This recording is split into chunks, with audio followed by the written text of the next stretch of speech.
Welcome to my YouTube channel all job information. मैं हूँ आपकी टीचर मान्यता। तो मैं आज आपको हिस्ट्री के आगे के प्रकरण के बारे में पढ़ाना चाहती हूँ। अभी तक आपके पास जो वीडियो गई है वह उत्तर वैदिक काल गई है।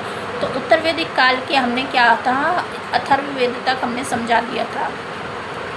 अगर आपने अथर्ववेद तक की वीडियो नहीं देखी है और आपको पता नहीं कि हिस्ट्री की बेसिक नॉलेज क्या है, तो हिस्ट्री की बेसिक नॉलेज लेने के लिए आपको मेरी पुरानी सारी वीडियो देखनी पड़ेगी, तब आपको हिस्ट्री प्रॉपर तरीके से समझ में आएगी।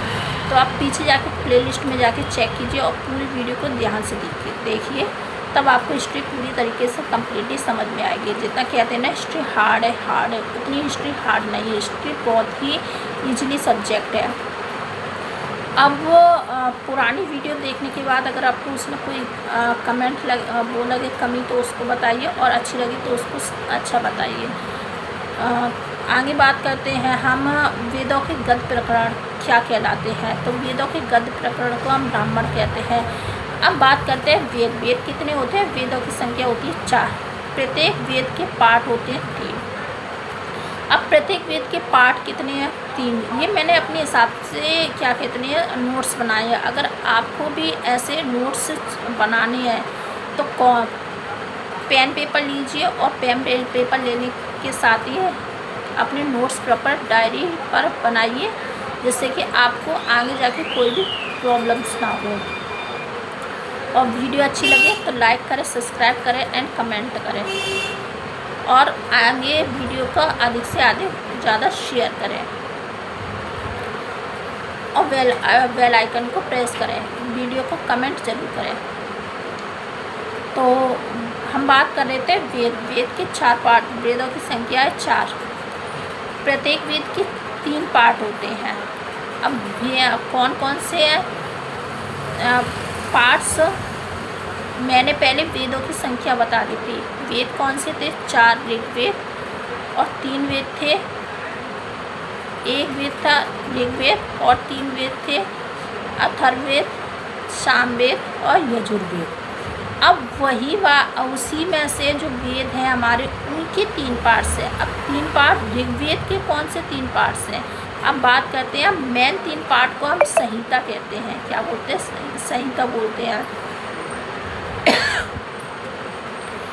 अब इसमें जो ऋग्वेद की जो संहिता होती है, ये होती है ऋग संहिता, एक होती है ब्राह्मण संहिता, और एक होती है आरण्य संहिता।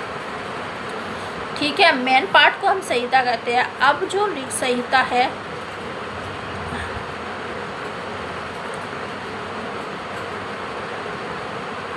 ब्राह्मण संहिता का मतलब होता है वेदों का पाठ करना, और आरण्य संहिता का मतलब होता है मनन प्रधान होते हैं, यानी सोचने वाले होते हैं। आरण्य का मतलब होता है ये लोग सोचते बहुत हैं, सोचते हैं और उसके बाद करते हैं। अब ऋग संहिता का मतलब है गद्य लिखने और पढ़ने वाले। ठीक, ऋग संहिता का मतलब ऋग्वेद में लिखी गई है। ब्राह्मण संहिता का मतलब वेदों का पाठ करने वाले। पाठ करने का मतलब उच्चारण, गद्य लिखने और पढ़ने वाले। आरण्य संहिता का मतलब होता है मनन प्रधान होती है, यानी कि पहले सोचते हैं फिर उसके बाद करते हैं। अब बात करते हैं हम उपनिषद। वेदों के अंदर ही आते हैं उपनिषद। उपनिषद की संख्या होती है 108। ठीक है, लेकिन बात करते हैं अब उपनिषद की संख्या कितनी है? 108। निम्नलिखित में कौन सा ज्ञान के सिद्धांत पर बल देता है? अब जो योग है, जो उपनिषद है, अब इसमें कौन सा किस पर बल देता है, किससे हमें क्या मजबूती मिलती है, उसके बारे में बताते हैं।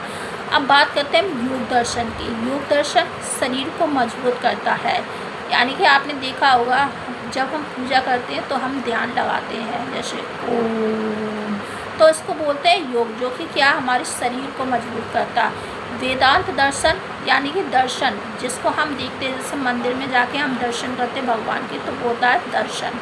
सांख्य दर्शन नंबर पर काम करते हैं। सांख्य का मतलब होता है नंबर सिस्टम।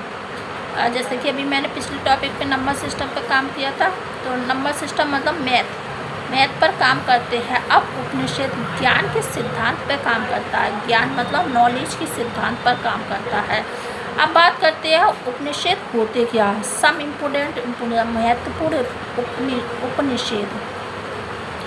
जो महत्वपूर्ण उपनिषद है वो क्या है, छंदोदय उपनिषद। छंदोदय या जो फर्स्ट टाइम जो था कृष्णा गॉड के समीप लिखा गया था, यानी कि जो छंदोदय जो उपनिषद है जो फर्स्ट टाइम था तो लॉर्ड कृष्णा के समीप बैठ के राइट किया गया था। इसे गुरु ऑफ कृष्णा महर्षि कृष्ण द्वापर के पास लिखा गया था। जो कृष्णा के जो गुरु थे कृष्ण भगवान, जिसे हम लॉर्ड ऑफ कृष्णा बोलते हैं, या कृष्ण भगवान के जो गुरु थे वो थे महर्षि कृष्ण द्वापर के समीप बैठ कर लिखा गया था। अब उपनिषद का मतलब क्या होता है वो मैं आपको समझाती हूँ। उपनिषद का मतलब होता है नियर ऑफ गुरु, यानी कि उपनिषद क्या है, गुरु जब आप किसी के पास बैठकर ज्ञान की प्राप्ति करते हैं तो उसे उपनिषद कहते हैं। यानी कि अगर आप अपने गुरु के पास बैठ के शिक्षा को ग्रहण कर रहे हैं, यानी कि पढ़ाई कर रहे हैं, शिक्षा को ग्रहण कर रहे हैं, तो उसे उपनिषद कहते हैं। ऐसी संख्या कितनी है, उपनिषदों की संख्या कितनी है, 108 है। अब उपनिषद के जनक यानी फादर कौन है, वेद व्यासी। और लिखा किसने है, रिटन जो लिखा है और वो भी उन्होंने किसने लिखा है, वेद व्यास जी ने। यानी कि फादर भी उपनिषद है, फादर भी वेद व्यास जी है और लिखा भी वेद व्यास जी ने है। अब बात करते हैं हम आगे।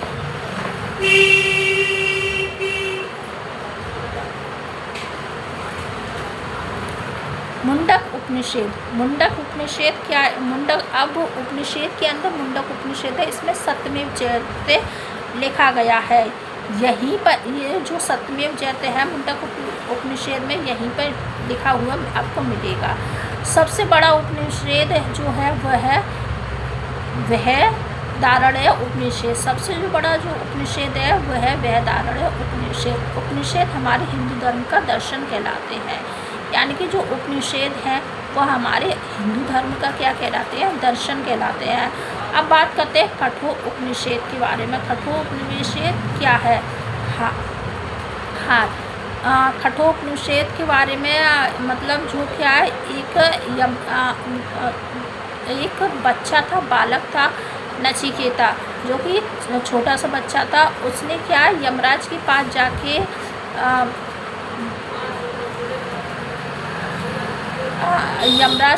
जाके मतलब अपने पिता की जान बचाई थी।